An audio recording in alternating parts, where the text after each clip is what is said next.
It was 3 a.m, and I was driving barefoot and braless with a baby in the back seat. I wondered how I would explain what was happening if a police officer stopped me. How crazy I must look if anyone would see me. But of course the streets were empty. Everyone else was sleeping, except my baby and me. And that was the problem.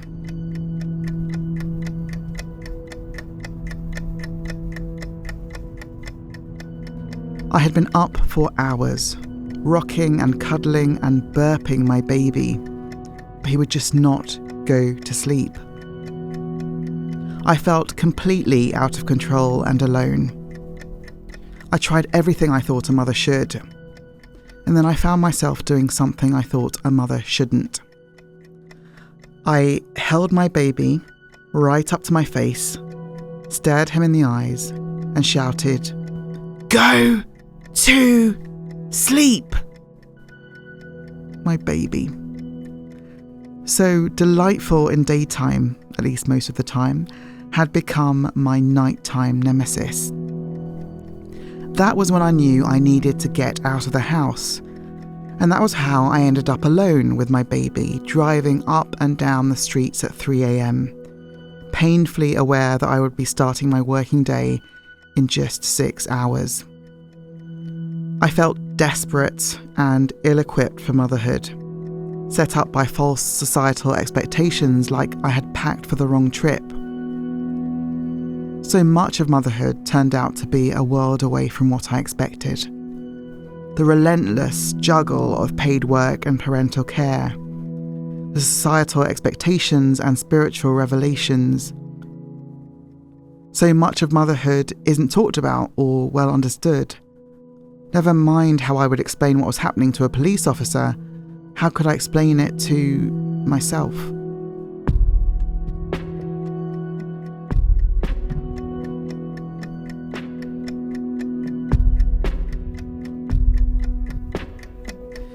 That sleep-deprived, crazy-making drive was the start of my journey to understand more about motherhood, what it teaches about being human, and the complex, even spiritual, interactions between motherhood, technology, and society.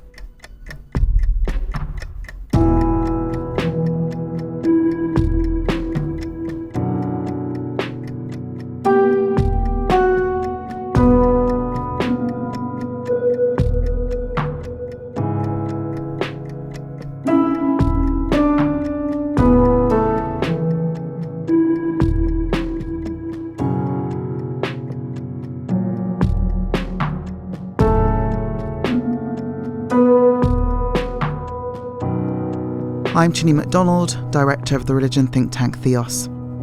I'm also a mum of 2 little boys. You are listening to Motherhood versus the Machine, and this is Maddy. Hello, I'm Dr. Madeline Pennington, Head of Research at Theos. I'm also a mum. I've got a young daughter and another baby on the way. This is a podcast about motherhood, but not just about motherhood, not really. It's about what makes us human, what distinguishes us from machines, how technology affects how we relate to one another, what can be automated and what could never replace the human touch. It's a podcast for everyone. All those born of a mother, all those with questions about what it means to be a person rather than a machine, and exactly where the distinction lies. The rise of technologies like generative AI make the distinction between human nature and automation, or even simulation, one of the biggest and most urgent questions of our time. And here we think mothering provides a helpful case study. Mothers' lives have already been made easier and less dangerous by medical improvements in maternity care, by the breast pump, the nightlight, the baby monitor.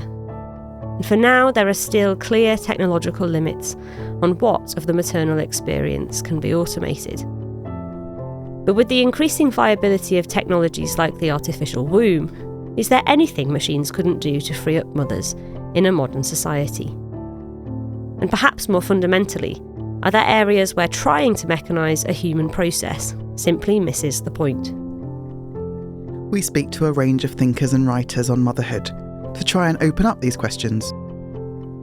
In this first episode, we examine the experience of work. What does it mean to work? What's the relationship between intellectual and bodily work? What's the relationship between paid employment and other things we might think of as hard work? And where does mothering fit in all this? We explore some of the technological advances and social changes that brought us where we are today. This whole culture of motherhood had emerged out of the Industrial Revolution, where men and women were sort of coded into these separate spheres. So men in the world of work, women in the home, which previously it hadn't been quite so segregated. Once you can wash your laundry in a washing machine, you're then under pressure to wash it every day. So it doesn't necessarily have the transformative impact that you think it might. There's this huge pressure on contemporary women, this kind of idea of the juggle and burnout. Those are the common concepts of contemporary motherhood. And where technology can't compete. You're there first, and it's such a high calling, it's such a high responsibility. We think motherhood is fascinating and underexplored, that the acts of mothering aren't just acts. But what makes them interesting? What makes the mother qualitatively different from machines that can imitate the acts of mothering? When motherhood comes face to face with technological advancement, what do we learn about what it is to be human? We're pretty sure that Christian ideas can help us explore some of these questions. So I started in my role as director of Theos 4 months pregnant, which was kind of awkward all around. But soon after I was offered the job, I found out something else, which was... I was also pregnant! Yeah. So there were a lot of bumps in those first months, and for me it was my second pregnancy. And I think we bonded over this weird thing of being pregnant, the birthing experience that was to come. And because we are a think tank, we were talking at both a personal level and this kind of intellectual idea about what motherhood is, some of which feels very familiar. And actually quite a lot of it that is underexplored, taken for granted maybe, particularly in this kind of intellectual thinky world. But there is so much of it that is really interesting, fascinating from all sorts of different perspectives. So I think we very soon wanted to explore that a bit more. Yeah, I think especially working for a religion think tank, the question of what it means to be a human or what it means to be a person, it's one of the fundamental questions that's going on all the time in every age. In our own age, it's particularly urgent with the rise of generative AI.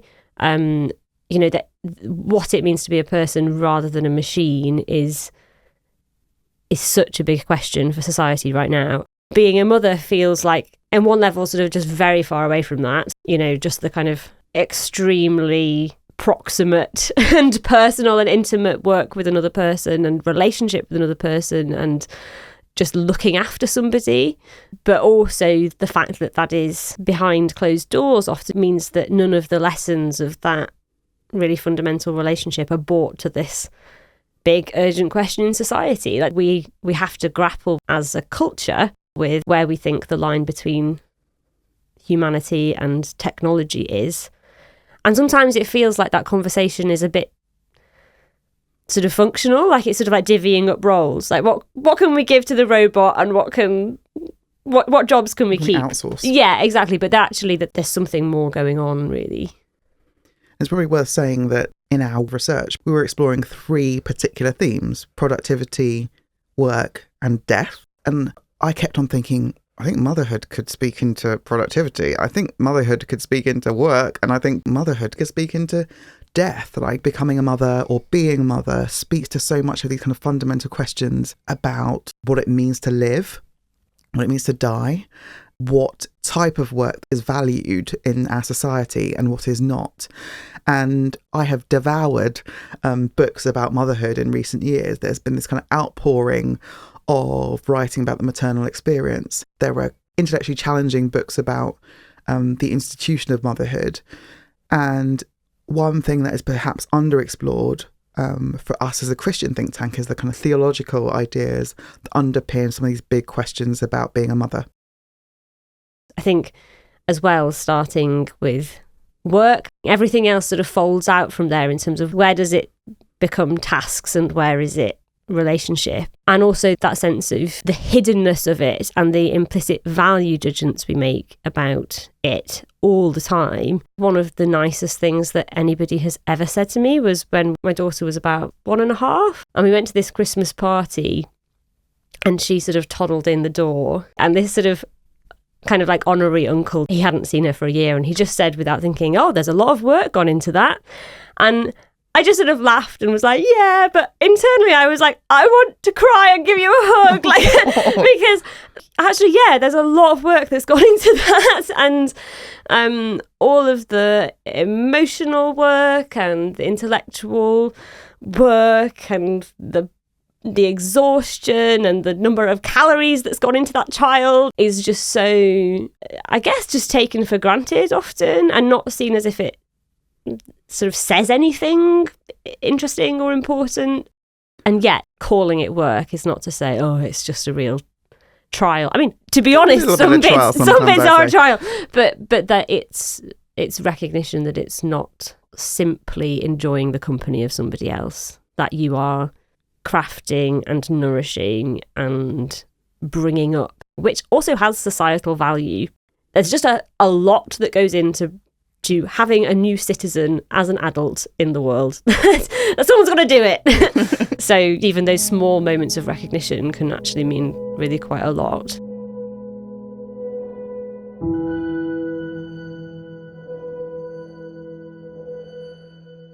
So yeah, we're going to get more into a discussion of whether viewing mothering and work as these opposing forces is actually adequate later in the episode. But let's just start with recognising the obvious balance issue between paid employment and mothering.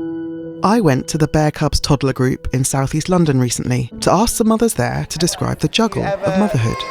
Do you ever feel like, as a full-time mum, that you ever have any time off?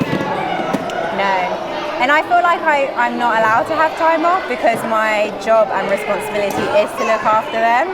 But I know that it's important that I need time away from the boys and like to recharge. Otherwise it's like quite full on, and then you kind of, emotions start building up, and then, you don't really function properly. I work, I'm self-employed, So how is the juggle? Hard, but also I feel grateful that I'm self-employed because I can then work around Ralph without having to answer to somebody else. But yeah, it's hard. Do you feel like you have a rest? No, because my mind's constantly on about my business and Ralph, so it's trying to learn that balance, that I'm not going to spend too much time thinking about my business and ignoring Ralph. But yeah, it's been hard to know the balance between the two. How do you find the juggle? Really hard. Really hard, especially at the moment. I think I'm telling myself that it will get easier, whether it will or not remains to be seen, but because obviously one's in nursery and one's at school, they're in different locations. The kind of round nursery/school trip / work juggle is a lot. And then the 7-year-old has all the clubs as well. So I think it's hard because by the time they're both in bed, especially now as the eldest is getting older, that bedtime becomes later and later, and then you need to sit and eat dinner, and then it's time to go to sleep. So there is a huge amount of time for much else. And it's demanding. It's 24 hours. They kind of need you all the time, especially when they're little. So yeah, it's the hardest job I've ever done. Chine, how was the juggle for you? The juggle is constant. So my first pregnancy, I was due to write a book that I'd planned to write on my first maternity leave. And literally I had a child and then was like, there's absolutely no way that I could have done this. How absolutely ridiculous. So I had to contact the publishers and say, I was wrong. I'm sorry. I thought that I'd be chilling on maternity leave. I thought that I'd be bored because I couldn't imagine myself in a situation where I wasn't going to work every day or having lots to do in the sense of paid employment. But I quickly realised that motherhood itself is probably the hardest work that I do. It is physically demanding. It is emotionally draining. It takes all that I have. It's also spiritually challenging, thinking about what is it to be a good person or a kind person or a loving person, even in those moments when I feel like I'm at the end of my tether and I can't take any more. I think that a lot of it is also intellectually challenging. You are bringing up a human being who you're tasked with raising to be a good person or a kind person, or there's a lot of kind of, I guess, pressure to create a good citizen that is also clever and kind and funny and good at sport, all of those things. So all of it is work. Maddy, how do you find the juggle? Well, I do have a very understanding pause. Yeah, I think there's two things there. And there's like the practical juggle and then also just the bandwidth thing, constantly thinking about your children, constantly being sort of split in two. There's also something there for me about interruption. At first, the baby is the interruption constantly. They never do anything for longer than about 10 minutes because the situation will have changed. They'll have filled a nappy or fallen asleep or woken up. And at this stage, actually, I almost find that it's the opposite, that the child is the thing that can't be interrupted. When she's there, she's the thing that has all the attention and the interruptions of everything else. That's a combination of my daughter's age, so she's now nearly 3, and also the different pressures of full-time parenting versus that attempt to manage childcare alongside paid employment. But it does mean that even in the aspects of my life that happen outside the home is still a constant presence. Again, as you say, that's intellectual and emotionally tiring work. Giving somebody your full attention, having to constantly think, are they all right? Should I be getting them a snack now? Should I be getting them a drink now? Yeah, I spoke with journalist Lucy Jones about this, about the surprising intellectual labour of motherhood.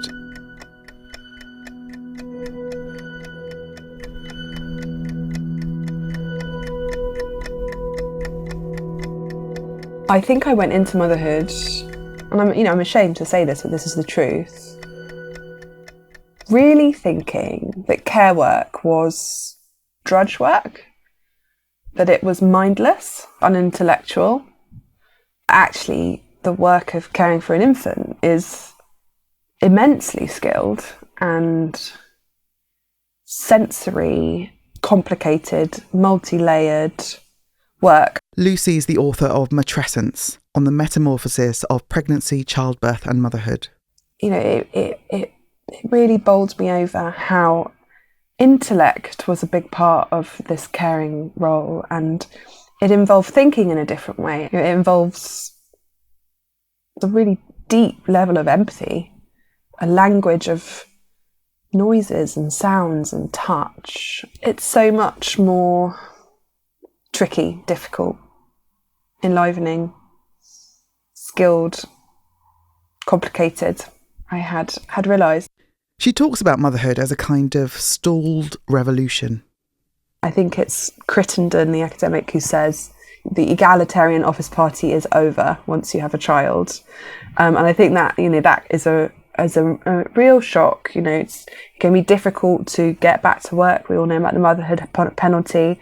But I thought, 9 months of my maternity leave, and then I go back to normal, go back to work. And actually, I think the early years of caregiving needs to be recognised as an area of life that we're not supporting enough socially, both the caregivers and the infants, in so many ways. There is a long history of tension between work and motherhood. In many ways, it has got easier for us, with far greater legal protections and a higher social acceptance of the wage-earning mother. But it's also just changed so much. This podcast might have looked quite different if we were making it in the 18th century, when wet nursing was an organised profession of its own. Or in the earlier 20th century, when it was regarded as a social problem for mothers to go out to work. How can we understand our current moment? And how did we get here? It soon becomes clear how important the machine has been in shaping the maternal experiences of modern women, since the Industrial Revolution is perhaps the key turning point in the history of working motherhood. The 19th century is a really important moment for historians of women's work. Industrialisation is the transformative process that creates the modern division of labour. It creates the waged economy. It separates the workplace from the home. That's Professor Helen McCarthy, who is Professor of Modern and Contemporary British History at the University of Cambridge, and author of the book Double Lives, A History of Working Motherhood. Before the 19th century, you have a much more fluid picture in which production often happens in the household. There is a less distinct line drawn between production for the market and production for the home. That's not to say that gendered work roles didn't exist. Women are still very much responsible for childcare and for baking and for sewing in the pre-industrial household. But there's at least some recognition that home-based labour is socially and economically necessary. What happens in the 19th century is that the economy becomes something located outside the home. It's somewhere that men and perhaps women who don't have children go to sell their labour in exchange for wages, whilst women who are looking after children and looking after the home are then located outside the economy. So whatever work they're doing, it's not economically productive work. At the same time, there are still mothers working for pay in this period. There have always been mothers pushed into the labour market under economic pressure. In the late 19th century, working class mothers in the factory or working for wages were most likely to be doing that because they lacked a male breadwinner. So perhaps their husband was unemployed, perhaps he's absconded, perhaps he's dead. And so women without breadwinners who have to somehow look after their children, they are often being pushed into the labour market. But alongside that, there have always been mothers who have chosen to work, sometimes defying social conventions in order to do that. Women are excluded or formally barred from large parts of the professional world in the late Victorian period, but there are some professions which they're managing to get a foothold into, such as medicine, teaching. And there are lots of examples of mothers who manage to juggle work and who are motivated by a sense of vocation or ambition. And of course, what these mothers are usually able to do is to pay for domestic servants to do their housework for them and to look after their children. So it's a very polarised picture because women are positioned very differently according to socioeconomic status. Ultimately, for the vast majority of mothers, gender roles dictated that their real work was in the domestic sphere, even as more women gained experience of formal employment. We see this, for example, in social policies after the end of World War I, when breadwinning men returned in large numbers, and many mothers therefore had to leave the jobs they had taken on during the conflict. There's this sort of sense that if you're a married woman, you can't be unemployed, because if you don't have a paid job, you just go back to your real job, which is looking after your home and family. So you see that those ideas about gender and about male breadwinning inscribed at the level of social policy, at the level of who can claim unemployment benefit. That is so fascinating. And I'm also thinking, do you think there is any sense in which the trend towards dual earning households has, whilst also obviously liberated women in many ways, almost undignified household work? It sort of certainly seems to have made it less visible. The idea that raising a child is your real job, it's hard for lots of reasons, but it's saying it's a real job. Yes, and this has always been a dilemma within feminism. One of the really powerful feminist voices of the early 20th century in Britain was a woman called Eleanor Rathbone. She was a strong suffragist, but her main campaign during the First World War and in the 1920s was for what we would now call child benefits. So these are taxpayer-funded cash benefits that are paid directly to mothers to recognise the work that they are doing bringing up children. Eleanor Rathbone saw this as economically valuable work that served the needs of the community. This was essential work that was reproducing the community, and it was very hard work. I doubt whether there is any subject in the world of equal importance that has received so little serious and articulate consideration as the economic status of the family as an economic unit, something which has its own claim based on its own value to the nation, to its own share in the nation's wealth. There has been no consideration at all. Eleanor Rathbone, The Disinherited Family, 1924.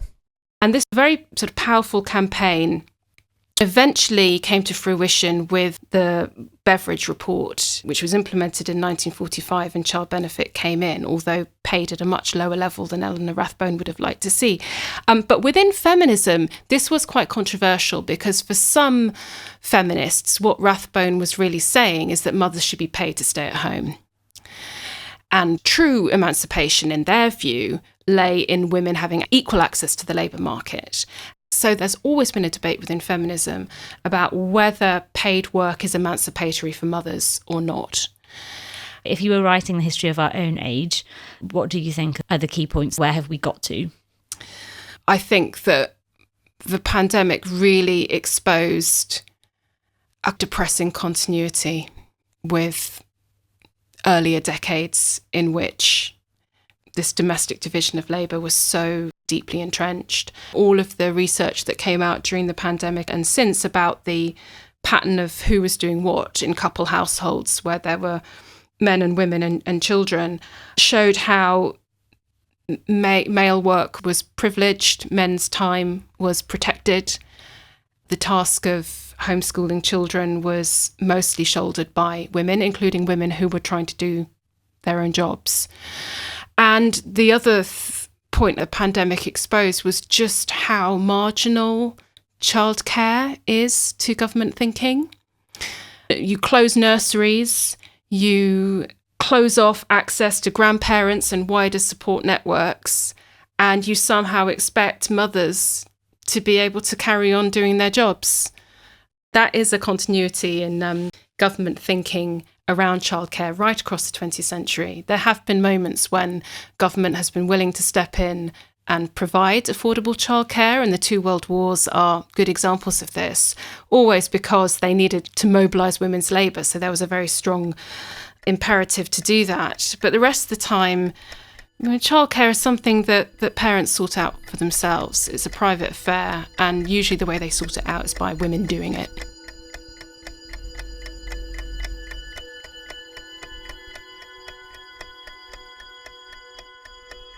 So there's been a move towards working motherhood being viewed as a choice rather than a social problem in this period through lots of different social and policy shifts.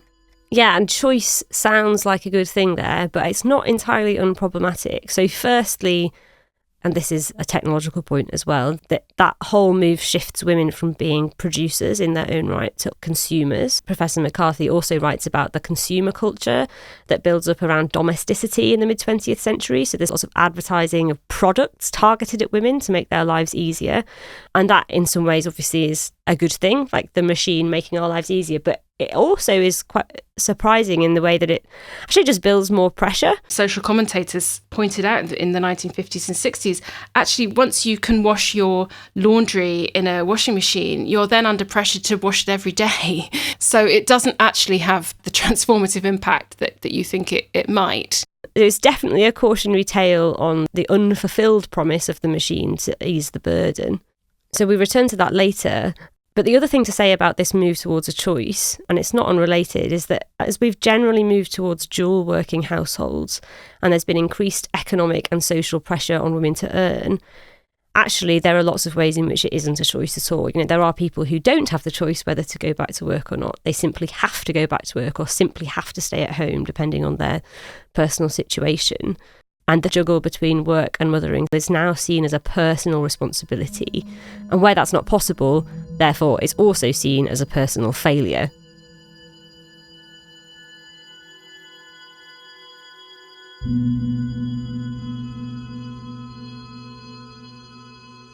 Mothering is underappreciated and complex.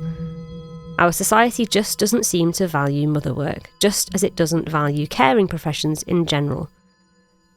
Might there be similar trends undergirding both? If so, it isn't just a problem for working mothers, or even mothers who choose not to go back to work. It also impacts the working conditions and wages of those we pay to look after our children.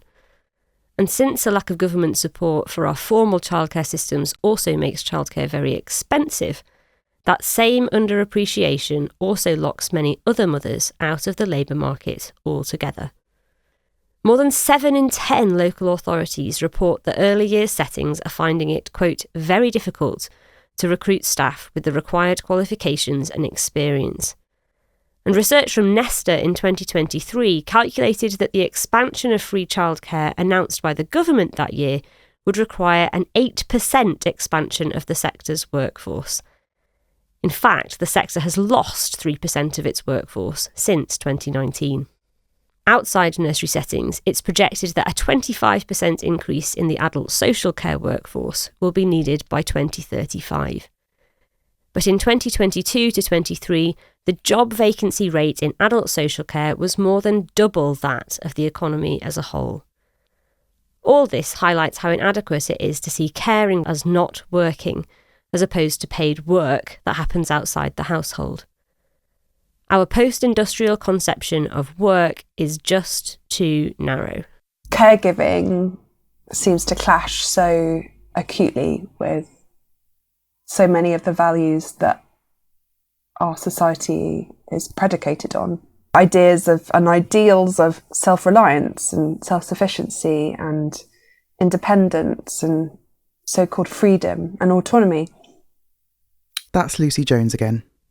But when it came to becoming a mother and going through pregnancy and birth, that's how I became a mother. Of course, not all mothers carry their children.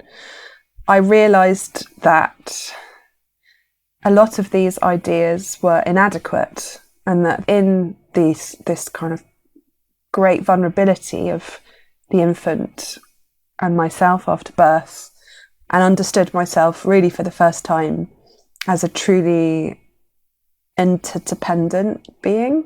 And you asked me what it taught me about being human, but actually I think in some ways it taught me that I was an animal, by which I mean that I wasn't this kind of individual, machine-like, atomized, earner, consumer, self-sufficient unit. I was actually very in need of other people and very vulnerable. Mostly today in our society, it's normally a woman, a new mother at home, alone with a baby in the early years. I think it's 8 hours a day that new mothers will normally spend alone with no adult conversation. And that is completely different to our evolutionary history, where recent studies on contemporary hunter-gatherer populations suggest that a mother would be assisted by between 10 and 20 allo mothers or allo parents, so other people in the group. This is work done by Nikhil Chowdhury. And she will respond to the baby maybe 40 to 60% of the time, and the rest of the time other people will. And that's how we evolved. We evolved in these collective caregiving networks. That's, we haven't, well, at least I certainly felt that my nervous system just hadn't evolved past that point of needing other people. So robots could never do it. You'd have to have a fleet of robots.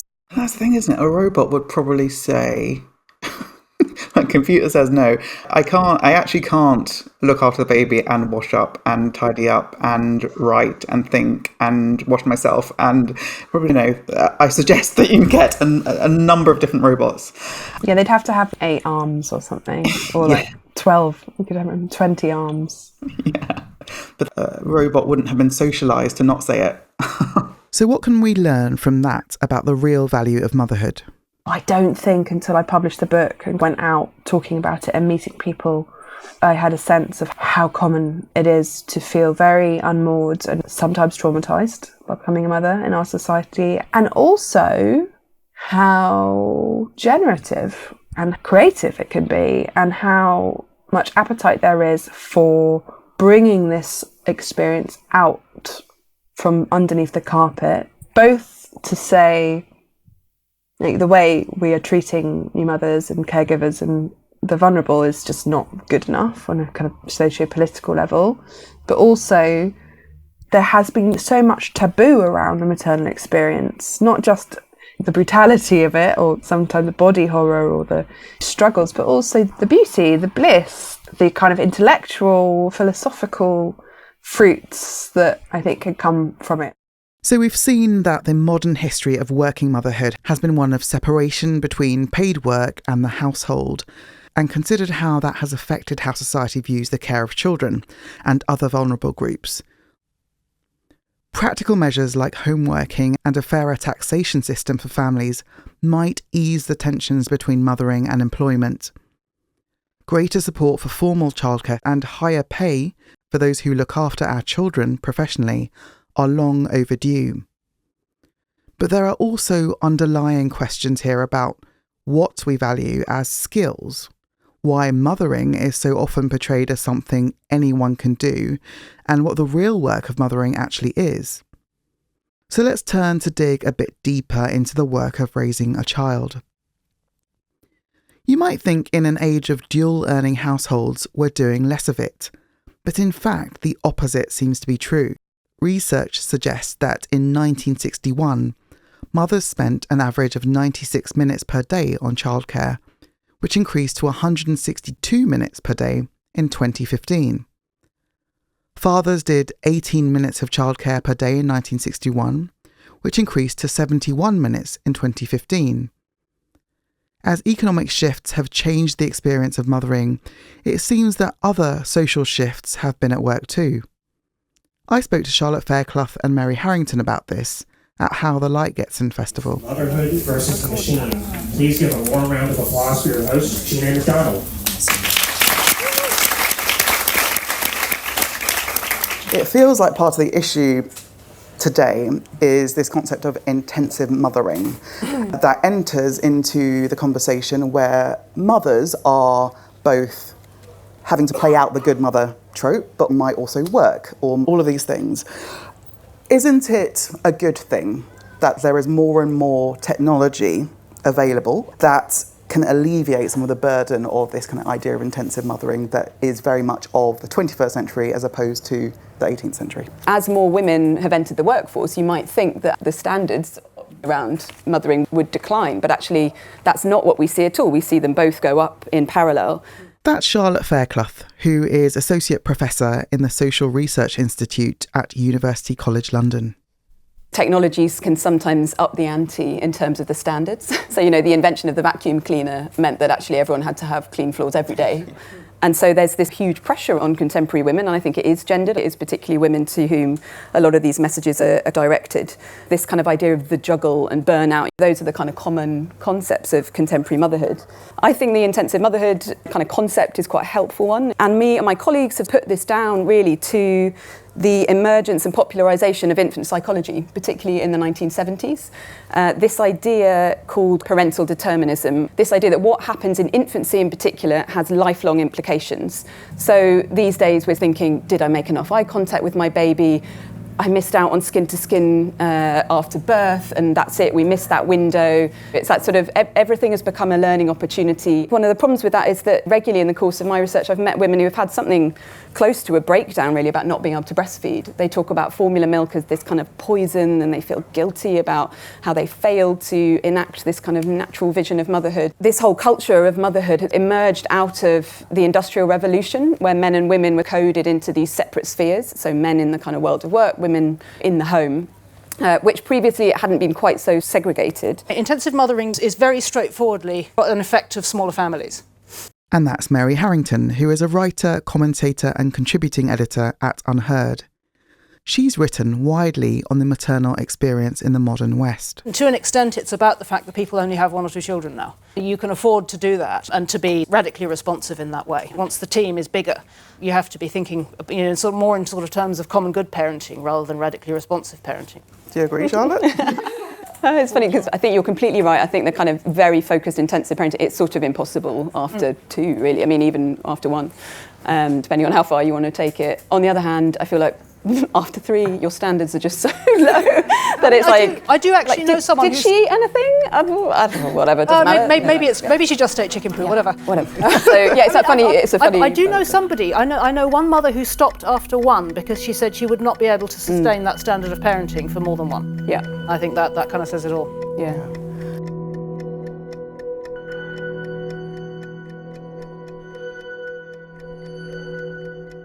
Ultimately, though, even with one child, no matter how many others you have, there is an experience of complex, multi-layered attention that is really about what it means to fully love somebody. On this point, I spoke to the theologian and writer Laura Fabrici about an essay that she recently published, specifically reflecting on the hard-to-define nature of mothering work in her own experience. I had been reading this book that was by a Thomist, a priest and thinker, on the intellectual life, and he's describing in the 1920s, this is what it looks like to be an intellectual. And it was a world in which there were very few women, and it encompassed work that demanded quiet and no interruptions. Like you had to sit at a desk with books and paying attention to things. It demanded heavy levels of focus.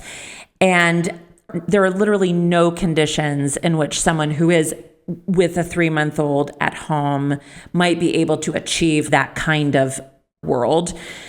I realized that the way that we described what it means to do intelligent labor was largely disembodied and abstracted. There is a wider universe of human knowing, and I was hungering for recognition that the mothering work in 9 hours with a 3-month-old did actually contribute to what we might call human knowing. Laura and I spoke about the steep learning curve for mother and child in the earliest years especially, and the profound value of the lessons being learnt, enabled by this attentive, embodied, intelligent labour.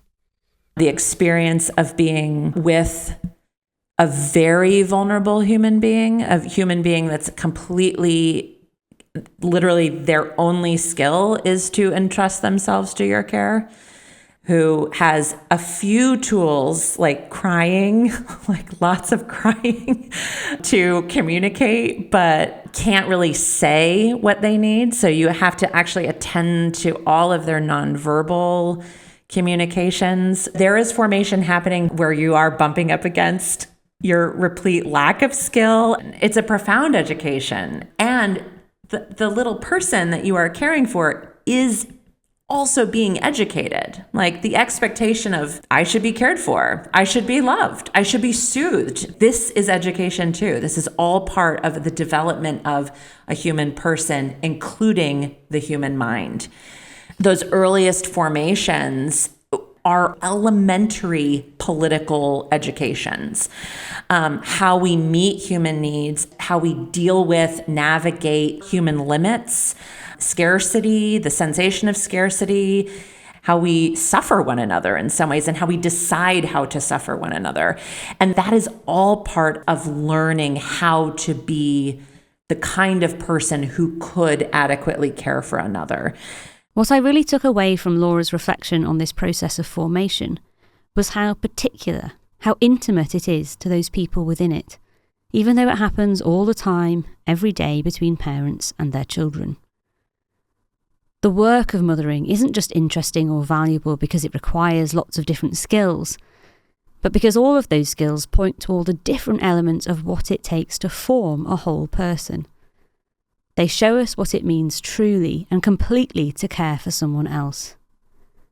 When we pay attention to mothering, we realise just how much work goes into making any of us the people we are. The particularity is accepting the people that are given to you, your children, as people that are actually distinct from you, who are not just simply expressions of yourself. These are not extensions of yourself. I have 3 children. They are each incredibly different. They continue to be who they are, exactly as we experience them in their first hours of life, which means that I have to pay attention to what might this particular child need that isn't identical to his or her siblings, and where might the invitation be for them towards growth. And all of that attentive, intellectually demanding work is most interesting in its particularity, and it's also most demanding in its particularity. you're there first. And it's such a high calling, it's such a high responsibility. But it also opens you up to knowing the world as a place where people are doing that kind of work. I think that's been probably the most pleasurable thing for me, is it helps me to better see what my parents did for me and also what other people have done for me in my life. My life is not a work of self-formation and self-actualization. I am who I am because I have been known by others particularly. One of the things that we're trying to explore in this podcast is whether a machine could ever replace a mother. No. No way. If it could, let me know, but no. No way. What would be lost? I think that's very dangerous, because we're already in dangerous territory anyway, from not interacting with people. Just little things at the moment, like seeing your friends, because you think you've seen them on social media, you think you're in contact, but you're not. If you had that as a mother, you won't have that bond with your child, you won't get to learn their ways. I don't understand how a computer would understand if a baby's upset, if they're achieving. I think it would be very dangerous, and yeah, it'd be a sad world. Absolutely not. No. A machine doesn't have feelings or emotions. They might be able to change a nappy, and that might be nice, but no, they don't have the feeling or connection. There's no relationship with a robot. They're just a machine.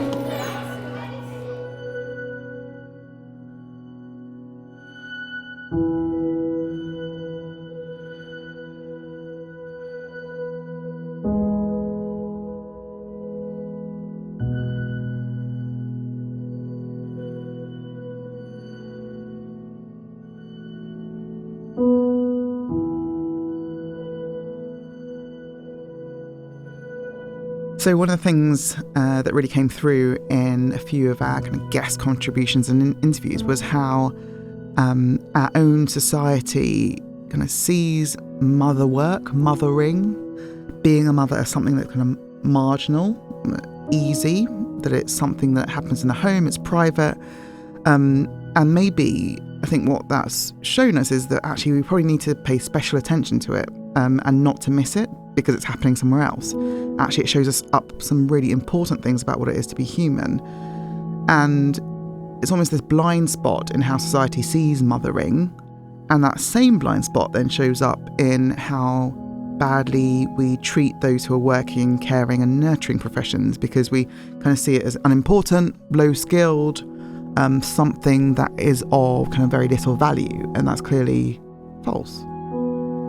Yeah, and we said at the beginning of the episode, about sort of the tasks of mothering, and this goes back to the machine theme for me, I think, as well, because it's really about what we view as skills, and seeing it just as tasks. You might think, we can kind of, we can bracket some of this stuff off and get machines to do it, but we've also seen how technological advancements don't always make it easier. They just there's a human element there as well. They just set up new expectations. Obviously some of those technological changes do make it easier.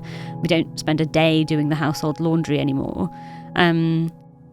But it has also, there have been several different social trends, I think, that have come through in this episode that have together almost sort of been complicit in making women's work, and including mothers' work, increasingly less visible, increasingly less valued, behind closed doors, and that was all fed into this sense of what productive work should be in our society. Ultimately, there are things that just can't be automated. They're really fundamental human skills. Lucy Jones talked about a language of touch and feel and deep empathy, and Laura Fabrici, spoke about how particular that is and how closely related it is to what some of the most valuable aspects of human experience, and particularly how we love one another.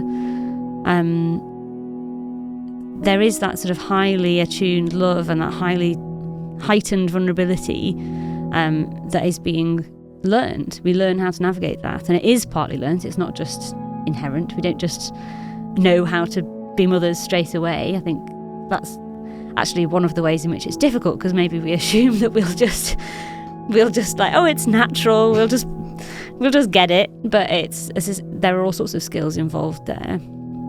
And all of that is a challenge to this sort of Enlightenment, rationalist view of knowledge that we treat as basically normative in our society.